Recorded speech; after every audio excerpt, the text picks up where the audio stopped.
ఒక అమ్మాయి అట మ్యారేజ్ తర్వాత ఎందుకు ఫెయిల్యూర్ అవుతుందంటే, ఆ అమ్మాయి అంచనాలు తారుమారు అవుతున్నాయండి. ఎందుకు తారుమారు అవుతున్నాయంటే, ఒక అమ్మాయి ఒక అబ్బాయిని ఎప్పుడు బలంగా నమ్ముతుందంటే, ఒకటి, మా నాన్న దగ్గర ఉన్నప్పుడు నేను ఎంత సేఫ్టీగా ఉన్నానో, నేను ఇతని దగ్గర ఉన్నప్పుడు కూడా అంత సేఫ్టీగా ఉంటానన్న ఫీలింగ్ ఆ అమ్మాయికి రావాలి.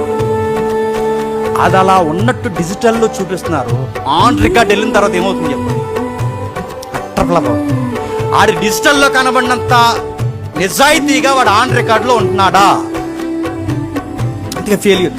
మరి డిజిటల్లో నువ్వు అంతలా అక్కడ అలాగే కనబడతాడు, ఆన్ రికార్డ్ అలా లేడు. అదే చూడండి, పెళ్లికి ముందు ఇలా ఉంటాడు అనుకోలేదండి. చెప్పండి, పెళ్ళి అయ్యాక తెలిసిందండి, ఎన్ఆర్ఐ అనుకున్నానండి.